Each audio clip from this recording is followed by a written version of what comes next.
Welcome back. I'm talking with Neil Sanders about music. Now, Neil, you want to talk about COINTELPRO. Just to explain what that term means first. COINTELPRO it's an FBI project. It was J. Edgar Hoover. Essentially, what it is, it's counterintelligence. It's to infiltrate and to cause dissent with false news stories or rumours or whatever.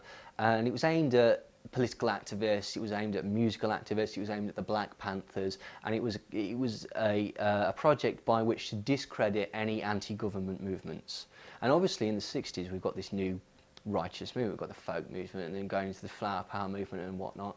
And this is a declassified document talking about it. It says, when dealing with these people, show them as scurrilous and depraved, call attention to their habits and living conditions, explore every possible embarrassment, send in women and sex, break up marriages, have members arrested on marijuana charges, investigate personal conflicts or animosities between them, send articles to the newspapers showing their depravity, use narcotics and free sex to entrap, use misinformation to confuse and disrupt, get records of their bank accounts, obtain specimens of handwriting and provoke target groups into rivalries that may result in death. And if anybody wants to sort of have a look at the way that they split up the Black Panthers and got different factions of them essentially fighting with each other by lying. And this is shown in music. One of the most famous ones recently was the East Coast West Coast hip hop battles, where you've got the New York side of America and the West Coast of California side set up to hate each other, to absolutely hate each other over really nothing. But this is the point. The point is that music can utilise entire swathes of people. If they're willing to break the law and use prostitution, drugs and murder to stop musicians, then somebody's paying attention to it. All right, so how is music today influencing young people? What is it making them do and not do? Well, I mean, aside from the fact that music, I mean, it's incredibly powerful. Music will affect the way you dress. It'll affect who your friends are, especially at school, because, you know, your trendy guys aren't going to hang around with your rocker guys or whatever. It could even affect the person that you end up marrying or going out with, because you've probably met them at a club that listens to that particular music. You could even go so far as to say different genres of music have got different attributes that are considered desirable. If you look at the figures of women in hip-hop videos to the figures of women in metal videos or whatever, there's a difference. So genre can define what is considered the norm. Now, I know we've spoken before about sort of sexualization of children and stuff like that, and I'm a bit wary about this because I don't want to come across as a prude, because frankly I don't care. But when you've got people like Britney Spears dressing up as a schoolgirl but with her underwear hanging out or whatever, that, you know, we're going down a strange route there. You've got Christina Aguilera saying in her song Genie in a Bottle, that song's about a girl deciding whether or not to give up her virginity, and she does this, basically you'll be able to do that if you rub her the right way. That's fine. Personally, I've sent lots of emails off to her offering that very service. So far she's not got back in touch with me. But the point is, her key audience is 6-year-old girls. So when you've got 6-year-old girls blindly singing this back, that's perhaps a problem, especially considering these are supposed to be role models. We're looking at, say, Lady Gaga and stuff like that. What the message of Lady Gaga is essentially the positive female role model is the highest attribute you can have is your sexuality. That's what they're teaching people. Right. Let's have a look at some lyrics, okay? Destiny's Child, Beyonce. Christian R&B group, in their song Soldier, so what parent could possibly object to that? No one. In their song Soldier, that this is the ideal man for Destiny's Child, and then by inference their fans. I need a soldier that ain't scared to stand up for me, normally carry big things, if you know what I mean. Now, for anybody that's not down with the kids, what that means, carrying big things, is a loaded gun. So Destiny's Child, a positive role model Christian R&B group, have said that the perfect man for them carries a gun. Right.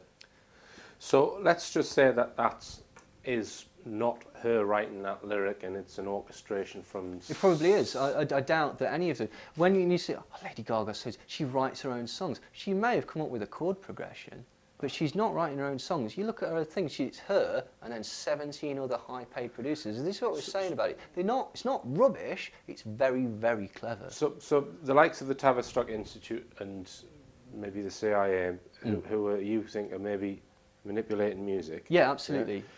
Now, what would be the intention Well, of sexualizing children at a young age and making them say those lyrics? it's just a disintegration of the family state, isn't it? It's just like, you know, it makes So you think there's an agenda it's fine, it's perfectly... to stop people living in normal family units? Do you think that there's an actual agenda to do that? I think when people are concerned with sex and conspicuous consumption, again, they're not really being politics. They're not going to be paying attention to things. And we've got this thing at the minute to divert them. Well, yeah, but it's not just the diversion, it's the raising up of these things like a fancy car, a beautiful girlfriend, a lot of exotic sex. It's raising these things up to be the only things that people desire.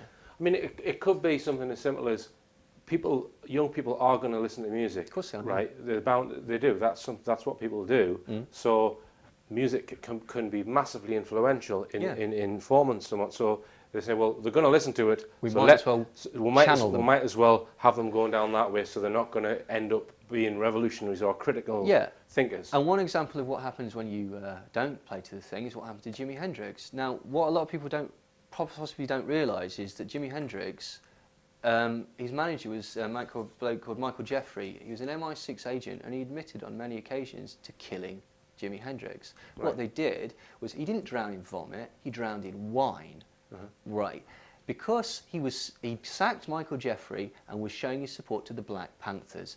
Originally, Jimi Hendrix, strangely, was actually pro-Vietnam War because he came from a military father background and whatnot. It was when he came to England and was speaking to all the other bands and stuff, he realised that actually, no, this isn't cool.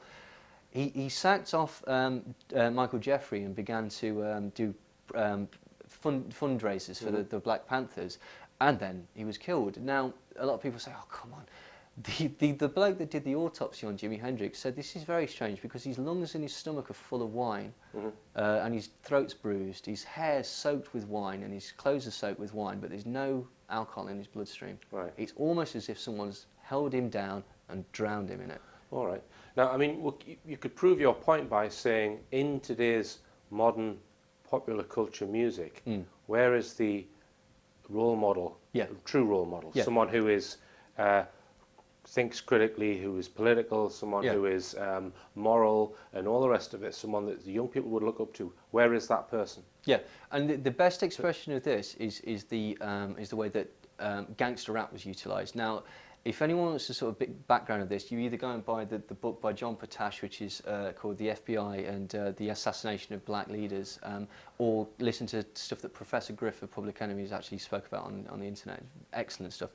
The point about gangster rap and Death Row Records, which is the main record company that promoted Snoop Doggy Dogg and Dr. Dre and Corrupt and Daz and all these people who were these are our rap stars. Are these modern pop groups? Yes, these are the people involved in the pop music. Yeah. What it did was it changed the concept. Prior to that, we had positive role models in rap. We had Public Enemy, we had DJ Kool Herc, we had African Bambaataa, and we had things like this. And they were basically talking about political equality, what is now called positive rap. What happened with the inception of Death Row, and it was utilised through Vibe magazine. Vibe magazine is one of the, it coined the phrase gangster rap. When you start to look at this, you realise that the popularisation of this gangster image was intrinsically linked to the CIA. Vibe magazine, which was run by Quincy Jones, was financed by the CIA.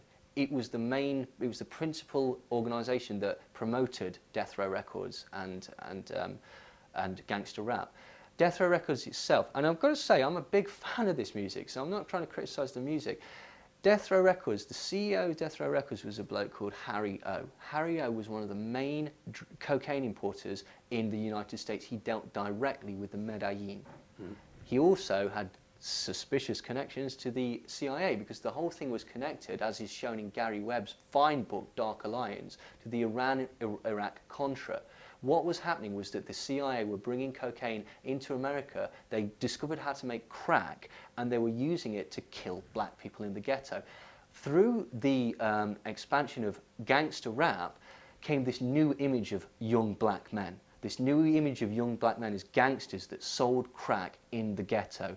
This made it a desirable thing. it neutralised Public Enemy, it neutralised all these other positive rap acts, because basically we've got this far more exciting thing. They're killing each other, they've got guns and drugs and girls hanging off them and stuff like that. So it progresses this image, this stereotype that of young black men as gangsters, and this is the image that is now portrayed from them. So if you think about rap, you wouldn't think of positive, you'd think of negative. So what you're saying is that maybe in the early days it was considered, hey, this could be a bit threatening. This is something we want to manage negatively. We're going to put a, and so you're saying that the association of guns with rap, association of drugs with rap, that was an orchestrated move by the CIA. Yeah, and it's all connected. You won't notice it's at the same time that the film Scarface is coming out, which presents the people with Al Pacino. Now, what's interesting is this film was slated all across the board, and yet it became hugely popular because what it did, it provided people with a not white hero.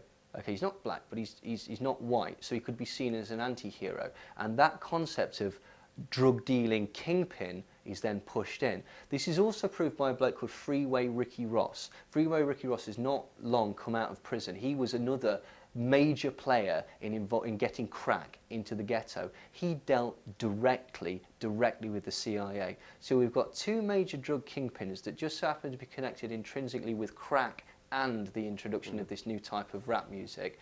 We've got people like David Kenner, who's the lawyer for Death Row, who is basically also functioning as a lawyer for several mafia families.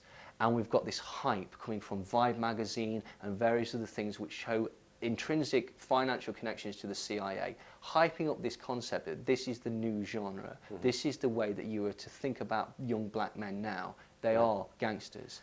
Now, I just want to ask you about Michael Jackson, Neil, because I've heard it said that he was considering in his world tour that he was about to embark on before he died, that he was possibly going to start mentioning 9/11 truth. Very possibly. Have you heard that? I've not heard that. I've heard that I've heard some of the speeches he's talking about how Sony is evil, and I've heard the stuff that what I found very interesting was the second that he died, Sony took control of the Beatles' back catalogue, which is one of the main assets. That within 2 weeks of Michael Jackson dying, we had a new Paul McCartney greatest hits and we had a new John Lennon greatest hits. Right.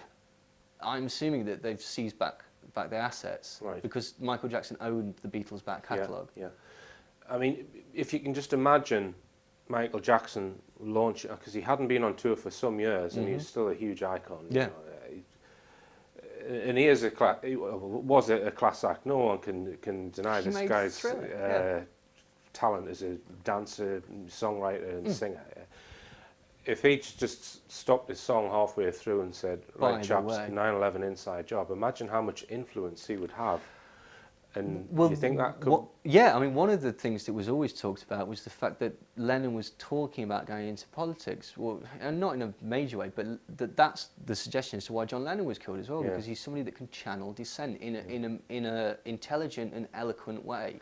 And as you say, there are, if you go on YouTube, there are speeches of Michael Jackson recorded on people's phones and stuff of him speaking very negatively about Tommy Mottola. At one point, he basically makes a suggestion that Tommy Mottola, who was at the time the head of Sony Records and married to Mariah Carey, he makes a suggestion that Tommy Mottola is Mariah Carey's handler. Right. So, you know, who knows.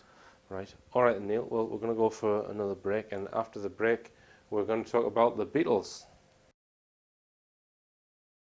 In May 2012, Richard D. Hall will be speaking throughout the UK and Ireland.